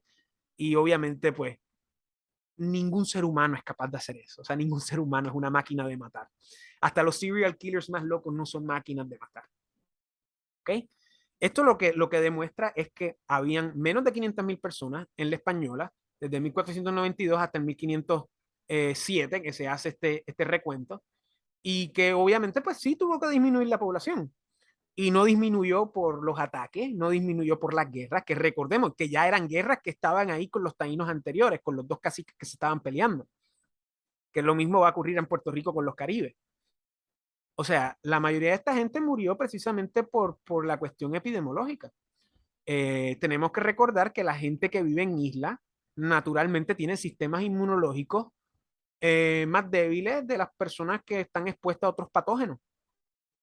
Y sin duda alguna, pues esto es parte de la situación. De la misma manera, se reduce la población indígena porque hay gente que se va de la isla, ¿no? Imagino que tuvo que haber gente que se fue a Puerto Rico, de los indígenas, o se fue a la Cuba, o se fue a Jamaica, o donde sea. De la misma manera, o sea, esto era un censo que no iba puerta a puerta, ¿no? Y yo he trabajado en censos anteriormente, o sea, esto es un censo que se hace viendo a las personas, ¿no? Puede que hayan sido 60.000 habitantes en términos de padres de familia, ¿no? Como se hacía después, pero lo dudo. Pero el punto es que esto es una estimación. Y si se redujo la población, se debió mayoritariamente a las enfermedades, y esto se ha tratado muchas veces. Tenemos que recordar que también no es que todos los taínos se morían, ¿no?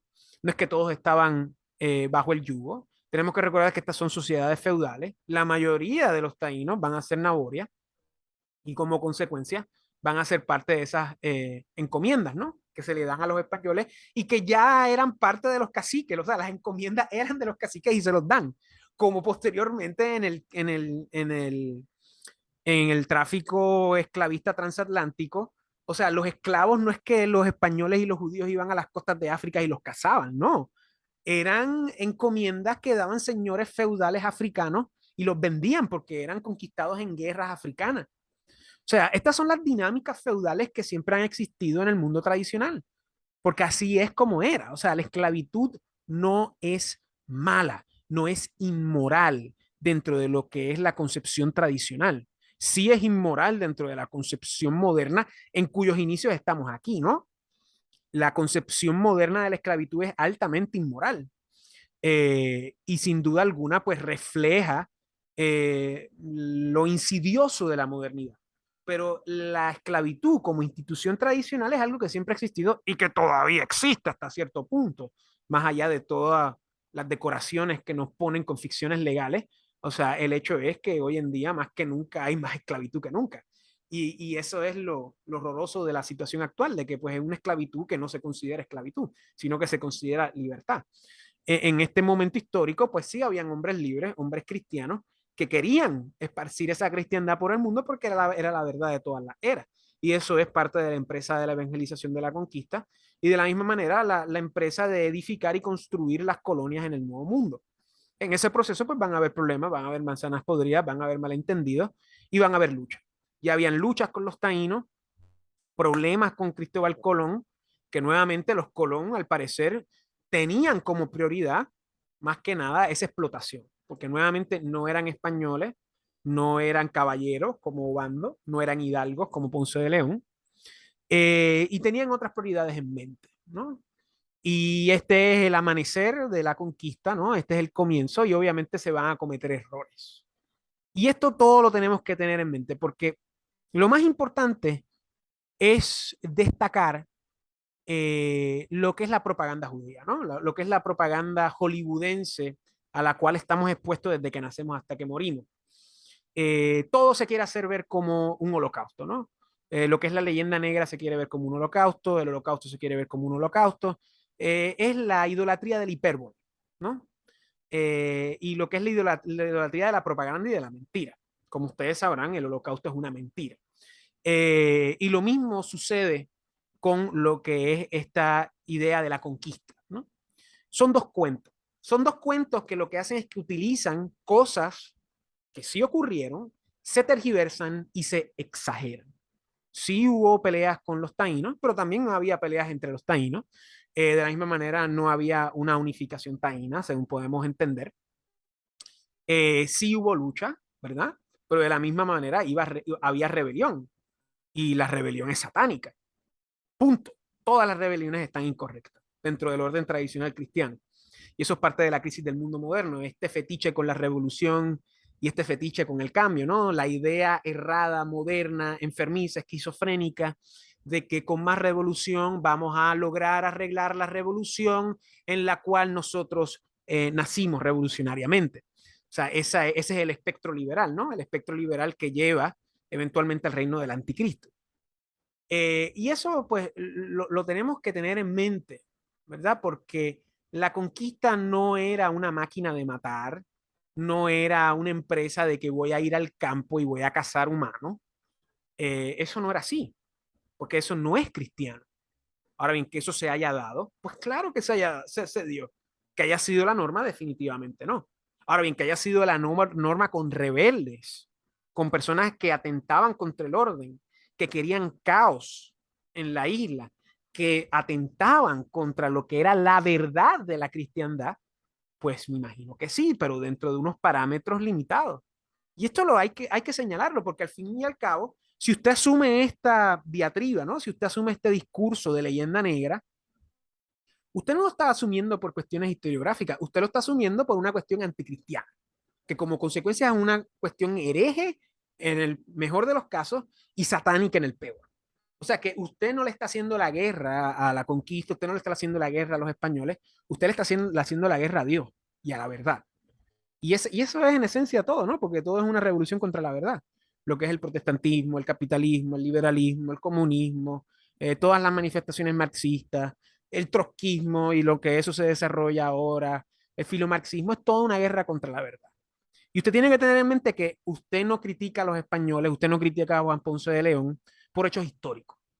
Usted lo que hace es que utiliza momentos históricos, los tergiversa, los cambia y los utiliza como dagas semánticas, ¿no? Como balas en un arsenal discursivo para enaltecer no la causa taína, porque los taínos abrazaron la cristiandad, abrazaron a los españoles y crearon los primeros pueblos, ¿no? Y crearon las primeras familias dentro de nuestras tierras.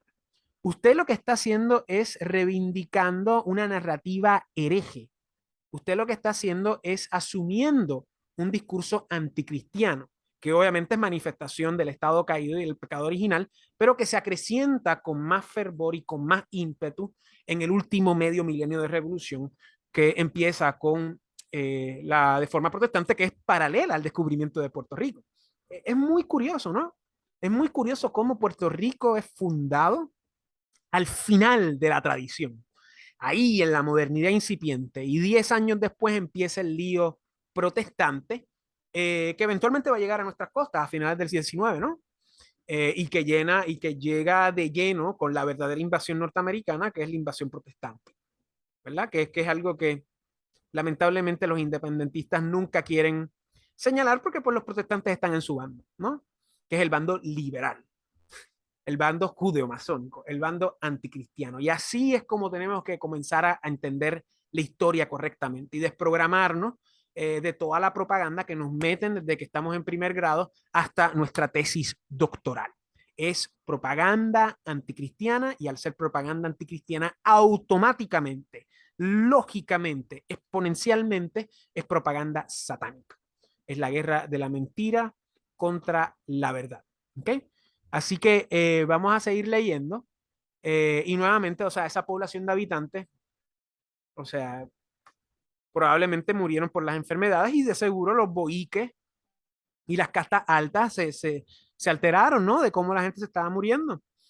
Y recordemos, estos son paganos, estos no son cristianos. El cristiano de verdad no se molesta por la muerte porque sabe que es el comienzo del reino de los cielos y la inmortalidad. Oh, Dios santo, Fernando, ¿qué estás diciendo? ¡Qué barbarie! ¿Cómo que qué barbarie? Eso es lo que tus abuelos, tus bisabuelos, tus tatarabuelos y toda tu tradición sostenía. A menos que obviamente tú seas, que yo sé, musulmán o judío, ¿no? O que seas, pues, hijo de liberales, ¿no? De anormales liberales, ateos, pero ese es el hecho y eso es lo que fundó estas tierras y eso es lo que construyó el Puerto Rico en el cual vivimos hoy en día, el cual, consciente o inconscientemente, a través de estos discursos, estamos deconstruyendo, ¿no? Porque es un proceso de deconstrucción que toma décadas, ¿no? Y si se dijera que estamos deconstruyendo para construir algo, pero no, no estamos deconstruyendo para construir algo, estamos desconstruyendo para conquistar y destruir porque es una involución, es una rebelión, es la misma guerra contra la verdad de siempre. Se deconstruye para crear un caos. Y cuando uno tiene una casa, uno no la deconstruye para terminar con nada. Y eso es lo que está sucediendo con estos discursos tergiversados.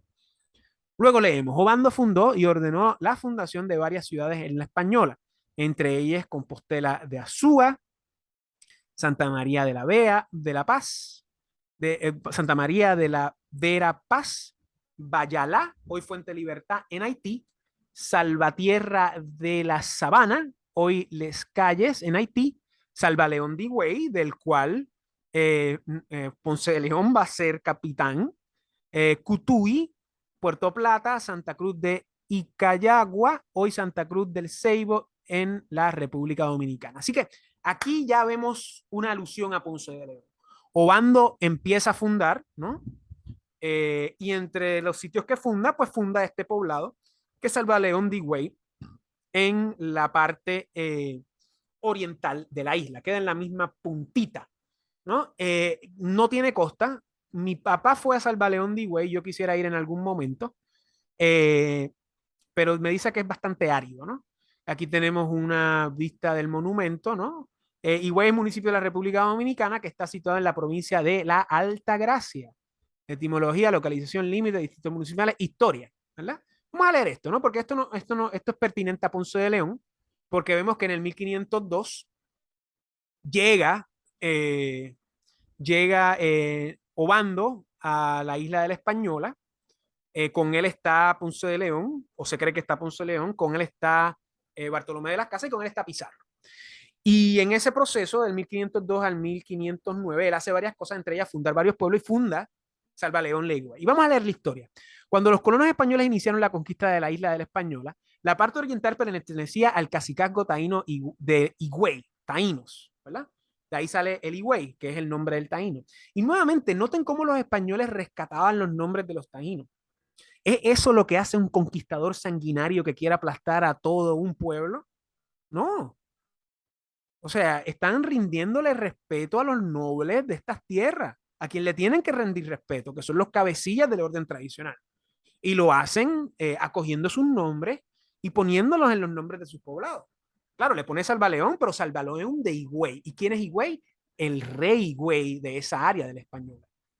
El territorio del Cacicazgo sería la última zona de la isla a ser conquistada por Juan de Esquivel, militar español que en 1503, un año después que Obando llega a la isla, dirigió la primera guerra de Higüey. En el año 1506, la segunda guerra de Higüey, tras ser asignado para este fin por Nicolás de Obando.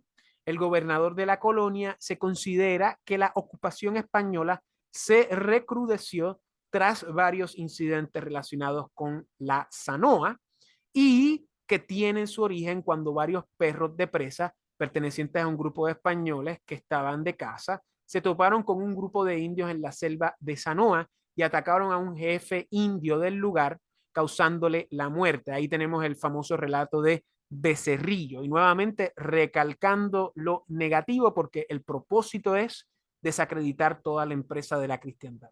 Como consecuencia, los nativos hostigaron al grupo español que a el empuje nativo tuvo que embarcar de nuevo y seguir su rumbo. Tiempo después, un conjunto de españoles montó un campamento en la misma zona, pero fueron hostigados por los indígenas que finalmente consiguen matar a varios de ellos. Nicolás Dobando es gobernador de la colonia, creó en respuesta una partida de 300 hombres, entre ellos que estaba Bartolomé de las Casas, bajo el mando de Juan de Esquivel. Estos ganan la guerra e imponen al cacique Cuatumbanama firma de un acuerdo de paz y construyeron una pequeña fortaleza que fue ocupada por un reducido destacamento a 9 soldados bajo el mando del capitán Villamán. 9 soldados. O sea, esto estamos hablando de que era una escaramuza más que cualquier otra cosa. Pero lograron hacer la paz. Sin embargo, la paz duró poco tiempo, ya que Cotumbanamá consiguió de nuevo levantar en armas a su pueblo y atacó al fuerte español, con el resultado de que solo sobrevivió uno de sus 9 integrantes. Rota la tregua, se inició la verdadera guerra que duró entre 8 o 9 meses, dado que los indígenas combatan con mayor conocimiento de la selva. Las casas combatió en el cacicazgo de Higüey bajo las órdenes del capitán Diego Velázquez de Cuellar.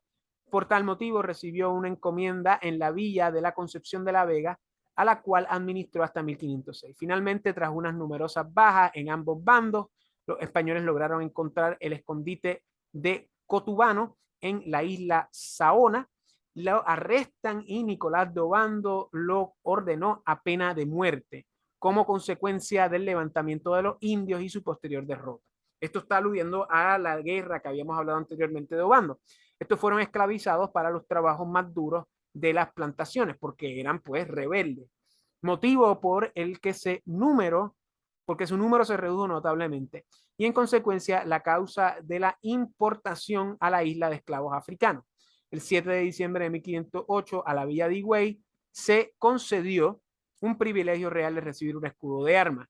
Higüey fue fundado en los alrededores de la casa de Juan Ponce de León en Yuma y se trasladó a su ubicación actual luego de las encomiendas, posiblemente en el año 1522, cuando los terejos fueron exiliados. ¿Okay? Así que aquí vemos que Higüey fue fundada luego de la guerra de esta sublevación que Obando tuvo que tratar desde 1502 hasta ese año de 1506. O sea, estamos hablando de 4 años de escaramuzas, ¿no? Y da la casualidad de que luego de todo esto, pues Ponce de León se asienta aquí en Salvador León de Higüey, de donde pues va a sembrar, ¿no? Luego de todo este conflicto y va a hacer su agosto, ¿no? Y tenemos en mente de que pues esto ya es en 1506, 1508. Y tenemos en mente que ya en 1508 Juan Ponce de León salió de Higüey y vino a Puerto Rico. O sea que vemos que Juan Ponce de León estuvo escasamente 2 años quizás en Salvaleón de Higüey, trabajando la tierra, sembrando yuca y criando animales para pues nutrir de víveres a los barcos que regresaban. Y esto es bien importante porque nuevamente Salvaleón de Higüey es sinónimo de Juan Ponce de León. Esa casa de piedra a la cual aluden todavía está ahí. Al día de hoy pueden ver videos en YouTube al respecto. Es una casa que pues tiene un pequeño museo y pues data pues de esos años y trata pues la figura de Juan Ponce de León. Como hemos visto hasta el momento de Juan Ponce de León, a mi entender, hay 3 museos específicos, ¿no? Ese de Salva León de Higüey, el de Santervaz de Campos y el que está pues al lado de mi casa en Caparra, en Pueblo Viejo, en Guaynabo, en adición obviamente a todos los demás museos que tratan a Puerto Rico y tratan el inicio de la conquista y mencionan a Juan Ponce de León. Así que vamos a volver acá a la idea de Nicolás de Obando, ¿no? Él funda Salvador Leeway y todas estas cosas y leemos aquí. Igualmente desarrolló la industria minera, introdujo el cultivo de la caña de azúcar, muy importante. O sea, Obando no solamente trajo a Ponce de León, sino también trajo la caña de azúcar a Puerto Rico que era un cultivo que se sembraba mucho en Italia en esa época. Con plantas importadas de Islas Canarias, los colonizadores no solo estuvieron interesados en utilizar la población nativa como servidumbre, sino también para extraer el oro de las minas, que tenemos que tener en mente que esa servidumbre también existía en España con los españoles y existía bajo los taínos con los nahorias y los nitaínos. ¿Por qué? Porque era un orden feudal, ¿no? Ser siervo es una cosa, ser esclavo es otra. Y esto es algo que hay que señalar, porque muchas veces no se entiende el orden tradicional, ¿no? Digamos, es como hoy en día, o sea, un siervo es alguien que trabaja porque quiere trabajar y que tiene que trabajar, ¿no? Y trabaja cómodamente en un espacio que le gusta. Un esclavo hoy en día sería alguien que está obligado a trabajar por obligaciones estatales, por obligaciones fiduciarias, ¿no? Por obligaciones fiscales, por obligaciones legales, ¿no? Piensen en todas las personas que tienen que trabajar para pagar pensión alimenticia, ¿no? Esos son esclavos. Toda la gente que tiene que trabajar para pagar deudas, esos son esclavos. Así que para que vean cuáles son las diferencias, ¿no? Las servidumbres son trabajadores, como son obreros o como son personas que trabajan en restaurantes, o sea, personas que trabajan porque lo hacen porque en la vida hay que trabajar. En cambio, un esclavo lo hace porque está obligado a hacerlo. Y hoy en día sería la gente que está obligada, que está endeudada, que es la inmensa mayoría de las personas, para mantener apariencias y, tú sabes, comerse un cuerpo anticristiano protestante que lleva a la nada. Significativamente, ok, la mayoría de estos esclavos fueron enviados para trabajar en los campos de caña de azúcar. Asimismo, introdujo la encomienda indiana de 1505, es decir, comenzó a repartir indios en régimen de encomiendas, que nuevamente las encomiendas tenían que ver con los reyes taínos, ¿no? Los reyes taínos eran los que daban las encomiendas y entonces ellos se los separaban entre ellos para trabajar y hacer agricultura, para crear sociedad. Nuevamente, esto no es una explotación económica, este es el mero hecho de crear civilización, de meramente salir del yucayeque, de salir del batey y crear iglesias, crear plazas, crear civilización. Y la inmensa mayoría de los taínos se montaron en esa empresa cristiana, creando las nuevas familias, ¿no? Creando las nuevas sociedades. Se trataba de una institución que él conocía perfectamente, dado que era encomendador mayor de la Orden de Alcántara en España. Y nuevamente, esto también se hacía en Iberia y se hacía en otros lados de Europa y se hacía en África y se hacía en Asia. ¿Por qué? Porque es el orden tradicional feudal. Lo que se da aquí en la española, en Puerto Rico subsiguientemente, no es una excepción, es la norma. No tiene que ver con raza, no tiene que ver con color de piel, tiene que ver con el hecho de que así era como se movían las cosas en este orden feudal. Ahora bien, que habían taínos esclavos, sí los habían porque eran los rebeldes, eran los que atentaban contra el orden y los que atentaban contra la civilización, que recalquemos, muy probablemente eran minoría. ¿Ok? Y eso hay que señalarlo. Obando envió a Andrés de Morales para explorar completamente a la isla de la Española.